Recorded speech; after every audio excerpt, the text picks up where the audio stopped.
Baik, bismillahirrahmanirrahim. Assalamualaikum warahmatullahi wabarakatuh. Perkenalkan, saya Azril Maulana Malik, semester 3, Program Studi Pendidikan Bahasa Arab. Baik, di sini saya akan menjelaskan terkait dengan fonem dan alofon. Sebelum beranjak ke materi, saya akan memberikan gambaran terkait dengan fonem. Nah, apa sih itu fonem? Yang fonem adalah unit terkecil bunyi yang mampu membedakan makna dalam sebuah kata. Nah, pengertian fonem. Istilah fonem berasal dari bahasa Inggris, yaitu phoneme. Dalam ilmu bunyi bahasa Arab, banyak sekali istilah yang mengenai kata fonem ini, seperti sautun, sautimun, au sautun mujarrodun, sautiyatun. Nah, akan tetapi istilah yang lebih populernya yaitu fonim, karena banyak digunakan dalam tulisan dan yang paling banyak disukai oleh para ulama ahli bunyi. Banyak sekali pengertian-pengertian fonem yang merujuk pada fonem ini, sebagaimana yang telah dipaparkan oleh para ulama ahli. Nah, bisa dilihat bahwa pengertian fonem tersendiri berasal dari bahasa Inggris phoneme, yang dimana unit terkecil bunyi yang mampu membedakan makna dalam sebuah kata. Contoh dari kata ba dan mim. Dalam contoh kata bala dan mala. Nah, kata ba dan ma ini merupakan fonem yang merupakan dua unit bunyi yang tidak dapat dibagi lagi dan mampu menjadi pembeda terhadap kedua kata tersebut. Nah, lanjut, definisi abstrak fonem. Fonem yaitu gambaran pemikiran terhadap suatu bunyi yang tidak berwujud nyata ketika sebuah komunikasi berlangsung. Adapun apa yang diucapkan oleh si pembicara itu bukanlah fonem, akan tetapi itu adalah alofon. Dengan kata lain, fonem adalah sebuah perumpamaan atau model yang dapat dalam pemikiran dan yang dilafalkan oleh si pembicara melalui konteks perkataan yang berbeda melalui alofon. Fonem N dalam bahasa Indonesia merupakan model bunyi yang dapat dilafalkan dengan bentuk yang bermacam-macam sesuai dengan konteks pembicaraan seperti nama, tanpa, untuk, uang, ataupun tanya. Begitu juga fonem N dalam bahasa Arab itu begitu juga fonem nun dalam bahasa Arab itu merupakan model sebuah bunyi yang terdapat dalam pemikiran atau benak si pembicara yang dapat dilafalkan sesuai dengan konteks kata atau kalimat yang berbeda, seperti yanfi dan yanbit, yankilu dan yanharif, dan lain-lain. Kemudian definisi fonem dari segi fungsinya. Fonem yaitu bunyi yang memiliki kemampuan mengubah suatu makna. Bunyi T dan K dalam contoh kata tuli dan kuli. Nah, definisi mengenai fonem ini sangatlah banyak dan bervariasi. Akan tetapi, berikut ini titik temu mengenai definisi fonem yang disepakati oleh para ulama.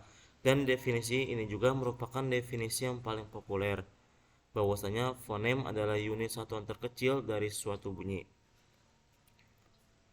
Nah, fonem tersendiri merupakan bahasa yang berbeda atau mirip sama dengan yang lainnya dalam sebuah penggunaan bahasa yang sama. Dalam ilmu bahasa, fonem itu ditulis di antara dua garis miring. Jadi dalam bahasa Indonesia, contohnya garis miring P garis miring dan garis miring B garis miring merupakan dua fonem yang kedua bunyi ini membedakan arti. Nah, contohnya pola. Nah, fonemnya gimana? Garis miring, pola, garis miring. Dari kata parang yaitu garis miring, parang garis miring, dan lainnya. Dalam buku Introduksi Fonologi menyebutkan bahwa ketika ada dua kata yang hanya memiliki satu perbedaan bunyi, sementara bunyi lainnya sama, maka disebut dengan pasangan minimal. Contohnya sebagai berikut. D dengan T, D, ir, T, ir, BN, BN, H, haat. Lanjut ke percobaan fonem sebuah bunyi. 1.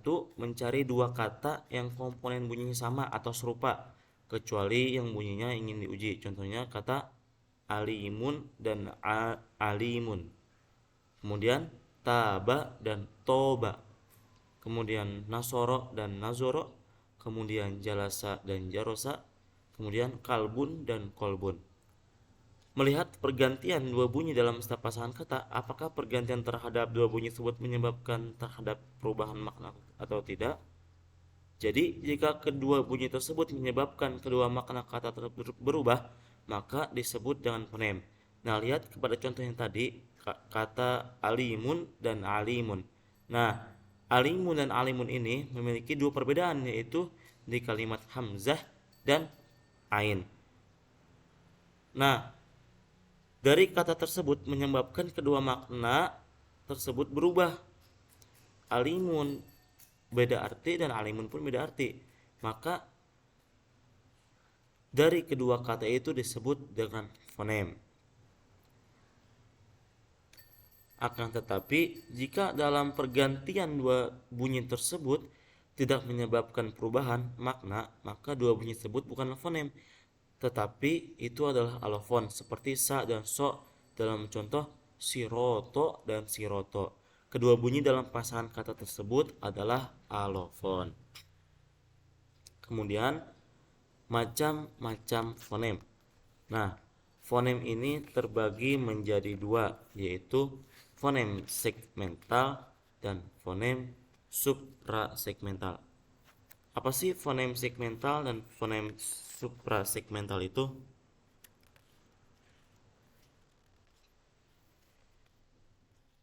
Fonem segmental yaitu bunyi konsonan dan bunyi vokal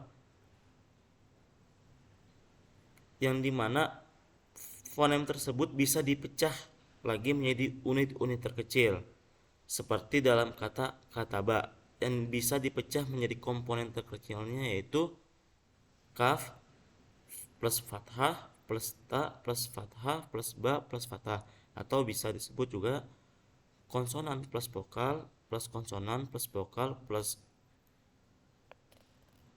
konsonan plus vokal.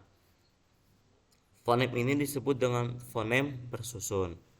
Nah, lanjut yaitu fonem suprasegmental. Nah, fonem suprasegmental yaitu fonem yang menyertai fonem yang menyertai bunyi segmental. Nah, disebut juga sebagai fonem yang suprasusun, yang termasuk fonem diantaranya yaitu tekanan, nada, intonasi, jeda, seperti dalam contoh berikut. Mudiru plus al-madrasatu al-jadidah. Nah, al-jadidah ini sebagai wasful lil madrasah.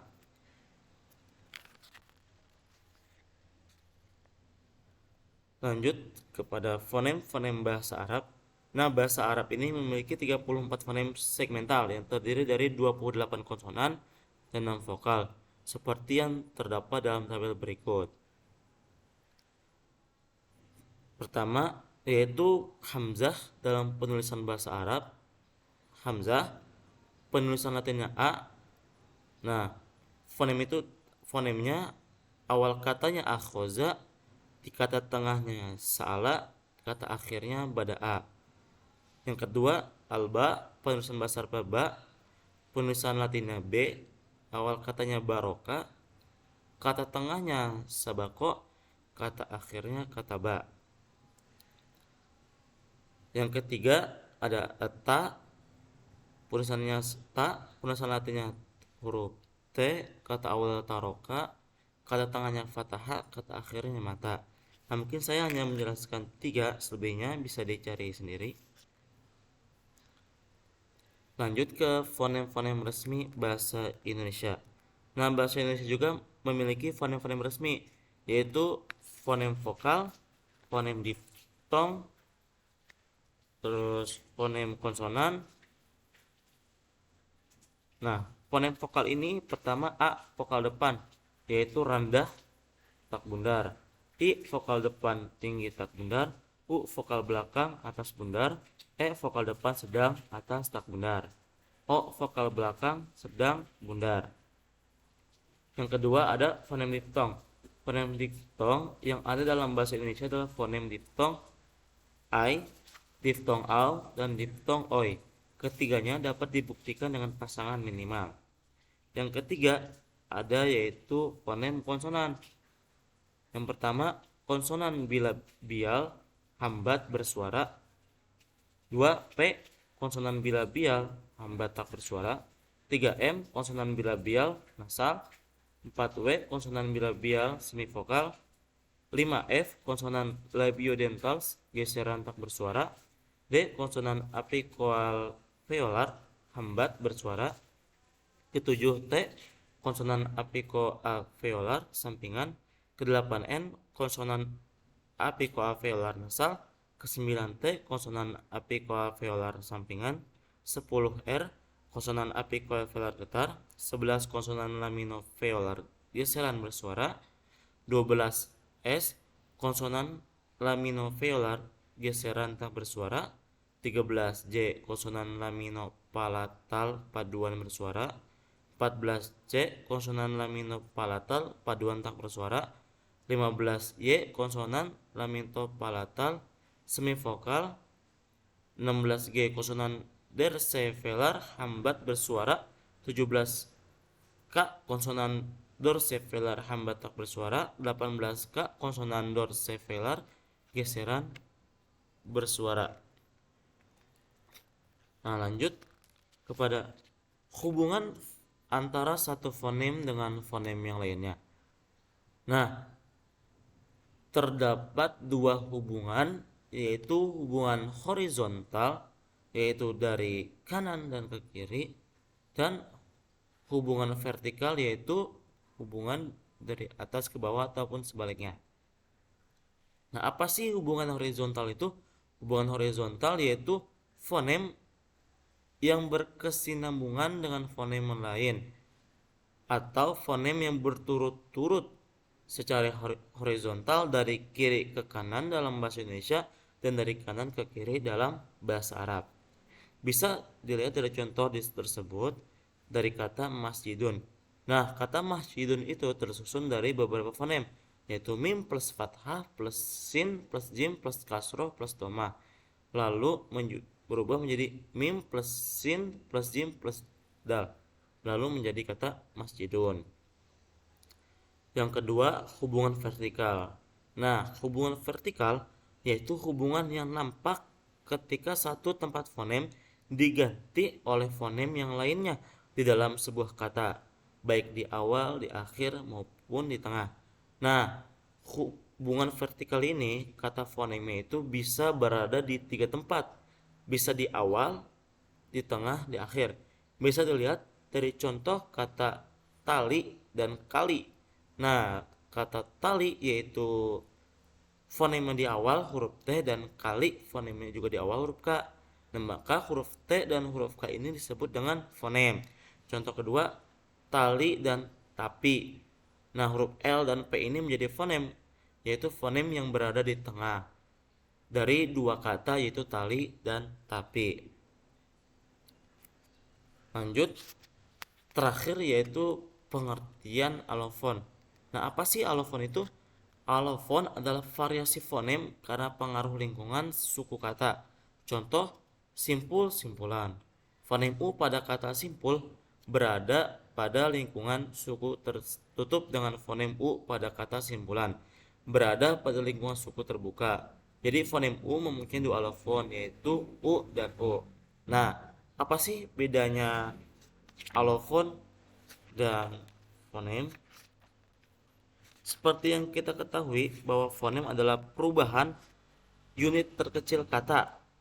Yang contohnya kayak tadi dari kata tali dan kali. Nah, T sama K ini merupakan fonem. Jika suatu kata berubah makna, maka disebut fonem. Jika kata tersebut yang sama tidak berubah, maka disebut dengan alofon. Baik, mungkin cukup sekian yang dapat saya sampaikan. Kurang lebihnya mohon maaf. Billahil hidayah wa taufik. Wassalamualaikum warahmatullahi wabarakatuh.